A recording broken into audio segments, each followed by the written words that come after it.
Had you slept through 2015 and opened your statement in December, you could be forgiven for thinking that nothing actually happened.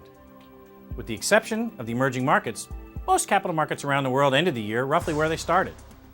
But this masked tremendous volatility throughout the course of the year, most notably the sell-off during the third quarter and the subsequent rebound during the fourth. Investors struggled with three concerns. The first is China.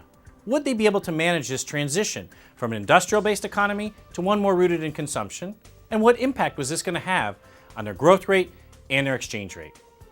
Secondly, oil. With prices down over 60% into the 30s over the last 2 years, this is putting tremendous pressure on not just oil producers, but on commodity-based economies around the world. And lastly, the Fed. They finally raised rates in December, and the world did not end. But we're all going to have to get used to a normalization of interest rates and what it means, and it's likely to mean more volatility going forward. Now, the capital markets were an awfully great place to be over the last 5 years, with returns very strong, as central banks reflated risk assets and risk very low. But as we look forward, we think that beta trade is over, and you should expect more muted returns and risks more like we saw in 2015.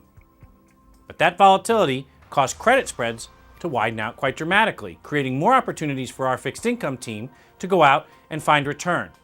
But watch those CCC yields there, very enticing, but the risks of default mean they're not really worth the price. And globally, you want to look around the world to find the best opportunities. With policy and economic growth diverging, you want to be selective in choosing where the best risk-adjusted returns will be and hedge that currency back to eliminate that volatility. So a balance between rates and credit, being careful and selective, and watch that liquidity. It's going to continue to be an issue in 2016. The equity market struggled with the issue of growth. S&P 500 growth flattened out last year, and even this masked the expectations and dispersion for next year. Some companies will grow quite rapidly, but almost half of the S&P 500 is expected to post zero or negative revenue growth next year. In an environment where we think growth will continue to be rewarded, why do you want to tie up half your money in companies that don't have any? The other concern that was on investors' minds, the narrowness of the market, most notably in the FANG stocks, Facebook, Amazon, Netflix, and Google. And while last year's market was narrow, it's not out of line with other periods historically. And importantly, looking forward, following those periods of concentrated markets, on average they've returned about 8%, or even higher than we expect for next year. So what's the playbook? Global growth will continue to be muted, with the developed markets leading the way and the emerging markets continuing to struggle with China and commodities.